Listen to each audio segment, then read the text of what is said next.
अस्सलातु वस्सलामु अलैका या रसूल अल्लाह व अला आलिका व अस्हाबिका या हबीब अल्लाह। ज़कात कोर्स के अंदर हम 3 सवालात के जवाबात पढ़ते हैं। पहला सवाल ये है कि ज़कात कब फ़र्ज़ होती है।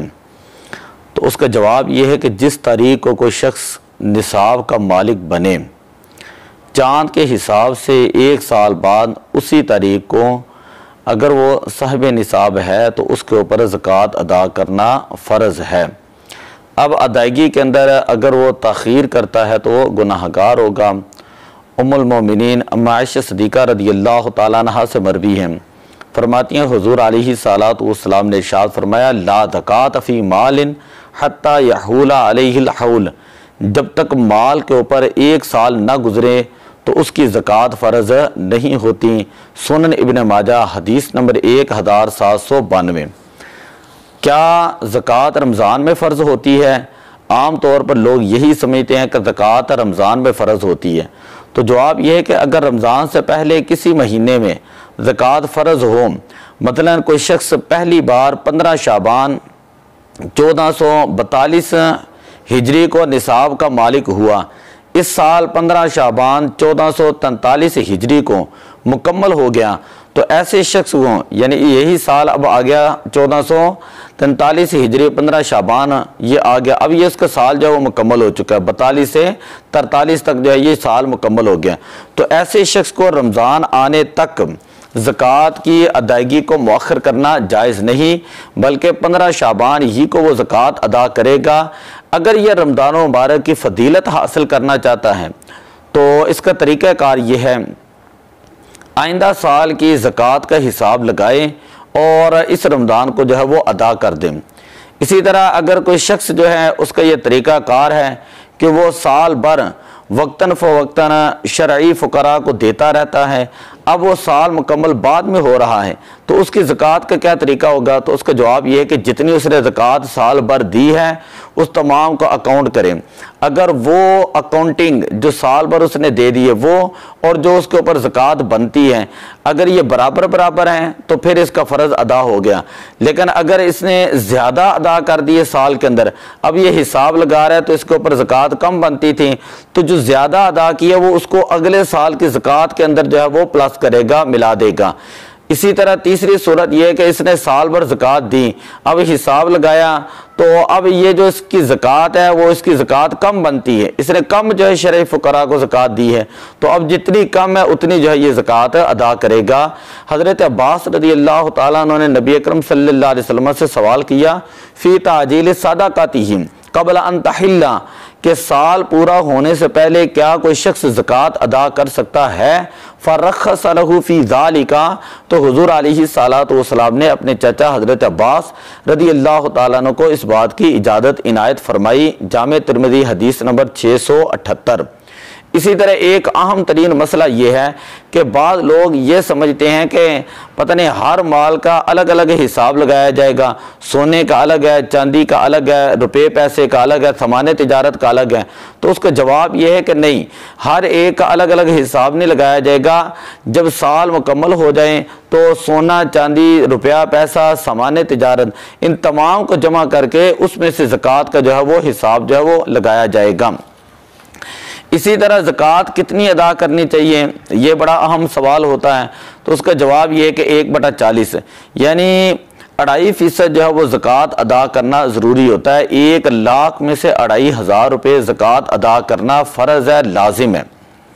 हज़रत अली मुर्तज़ा रज़ियल्लाहु ताला फरमाते हैं हुज़ूर अलैहिस्सलातु वस्सलाम ने इरशाद फरमाया, फ़हातु सदाक़ात रिक़्क़ती मिन कुल्ल 40 दिरहमन दिरहमन, चांदी की ज़कात हर 40 दिरहम में से 1 दिरहम जो है वो अदा करो। जामे तिर्मिज़ी हदीस नंबर 620। और मिक़दार ज़कात के हवाले से बड़ा अहम मसला ये है कि ज़कात अदा करने में सामान की कीमत ख़रीद का एतबार नहीं, बल्कि जिस जगह माल ज़कात मौजूद है उस जगह की मार्केट रेट का 2.5% जो है वो अदा करना लाजिम है। मतलब थोक वाले जो हैं ताजरों के ऊपर थोक रेट जो है 2.5% अदा करना ज़रूरी है, और जो परचून वाले हैं उनके ऊपर परचून का 2.5% अदा करना जो है ये लाजिम है। ज़कात के सामान पर ज़कात के तौर पर सामान सोना चांदी अदा करना जायज़ है। मतलब एक शख्स की दुकान है कपड़े की, अब वो ये चाहता है कि कपड़े में से ही ज़कात अदा कर दें, तो वो रकम का हिसाब लगाएगा और जो मार्केट वैल्यू बनती है उसी एतबार से जो है वो अपनी ज़कात कपड़े के ज़रिए अदा कर सकता है। ज़कात किसे देनी चाहिए? वो सहीउल अकीदा मुसलमान जो बुनियादी ज़रूरियात ज़िंदगी और फौरी कर्ज के अलावा 612.36 ग्राम चांदी या इसकी कीमत के बराबर नकदी या सामान का मालिक ना हो तो उसे ज़कात देनी चाहिए। पेशावर बकारी जो होते हैं वो आम तौर पर मालिक निसाब होते हैं और लिहाजा जो शख्स खुद मालिक निसाब है उसको ज़कात नहीं देनी चाहिए, और इन लोगों के पास तो बहुत ज़्यादा होता है ना। अब ज़कात के नीयत के हवाले से अहम मसला है। ज़कात की अदायगी के लिए माल अलग करते वक़्त या मुस्तहक को देते वक़्त दिल में ज़कात अदा करने की नीयत करना ज़रूरी है। मुस्तहक को बताना ज़रूरी नहीं कि ये माल ज़कात है, मुस्तहक को बताना ज़रूरी नहीं होता कि ये माल जो है वो ज़कात का माल है। इसी तरह अगर कोई सफ़ेद पोश है, बड़ा शरीफ आदमी है, अब उसको जब दे रहे हैं तो अब ये भी कह सकते हैं ये तुम्हारे लिए हदिया है, ये तुम्हारे लिए हदिया है, गिफ्ट है, ताकि उसकी इज्जत नफ्स जो है वो महफूज रहे। मालिक बनाना, ज़कात की अदायगी के लिए मुस्तहक को मालिक बनाना, ऑनर बनाना ये ज़रूरी है। इसीलिए ज़कात की रकम जो वो मस्जिद को नहीं दी जा सकती। ज़कात की रकम से गरीबों को वाजिबुल अदा कर्ज देना या उसे इसी किस्म के रफ़ाई कामों में खर्च करना ये जायज़ नहीं है। किन को ज़कात नहीं दे सकते? माँ बाप को ज़कात नहीं दे सकते, दादा दादी को ज़कात नहीं दे सकते, नाना नानी को ज़कात नहीं दे सकते, और इसी तरह अपनी औलाद है, यानी ना उसूल को ज़कात दे सकते हैं ना फ़ुरू से मुराद है अपनी औलाद को ज़कात नहीं दे सकते। इसी तरह बीवी शोहर को ज़कात नहीं दे सकती, शोहर अपनी बीवी को ज़कात नहीं दे सकता, बल्कि मुस्तहक रिश्तेदारों को ज़कात अदा करना ये बहुत ही अफजल तरीन तरीका है। रसूल पाक सल्लल्लाहु अलैहि वसल्लम के जो रिश्तेदार हैं, सादात कराम जिन्हें हम कहते हैं, और दिगर बनु हाशिम जो लोग हैं, उनको ज़कात अदा करना ये जायज़ नहीं होता। बैंक से ज़कात की कटौती, जिन हजरात के बैंक अकाउंट्स हैं इन्हें चाहिए कि खुद अपने माल की ज़कात अदा करें। बैंकों का निज़ाम ज़कात दुरुस्त ना होने की वजह से उनके ज़रिए अदायगी यकीनी नहीं होती। अहम तरीन वजाहत यह है कि वजूब ज़कात के लिए निसाब की मिकदार माल नामी होना ज़रूरी है। हरमान ज़कात के लिए निसाब का नामी होना ज़रूरी नहीं। यानी किसी शख्स के पास बुनियादी ज़रूरियात के अलावा निसाब की मिकदार ऐसा माल है जो बढ़ने वाला नहीं, तो वो माल के निसाब नहीं होता। इसी तरह अहम मसला आखिरी बात है कि दीनी मदारस को ज़कात दे सकते हैं। हज़रत सैयदना अनस बिन मालिक रदी अल्लाह ताला अन्हु परवरदा आगोश नबुव्वत जो है रदी अल्लाह ताला अन्हु, आप फरमाते हैं कि ज़माने रिसालत के अंदर एक मरतबा दो भाई हुजूर अलैहिस्सलातु वस्सलाम की बारगाह में हाजिर हुए। एक भाई हर वक्त हुजूर अलैहिस्सलाम के बारगाह में इल्म हासिल करता और दूसरा भाई जो वो खेतों के अंदर काम करता। तो जो खेतों में काम करता तो उसने शिकायत की कि ये कोई कमाता नहीं है।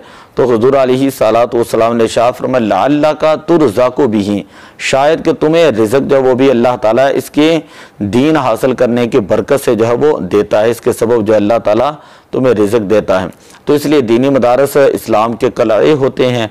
सुन्नी दीनी मदारस के अंदर जो अहले सुन्नत व जमात हनफी बरेलवी मदारस के अंदर जो है वो ज़कात अदा करें, किसी दूसरे मसलक को ज़कात देने से परहेज़ करें। जामे तिरमिज़ी हदीस नंबर 2345 है, जो मैंने अभी आपके सामने दो भाइयों वाली रिवायत पढ़ी, उसका हवाला है। दुआ है कि अल्लाह ताला अमल करने की तौफीक अता फरमाए। अस्सलातु वस्सलामु अलैका या रसूल अल्लाह व अला आलिका व सहाबिका या हबीब अल्लाह।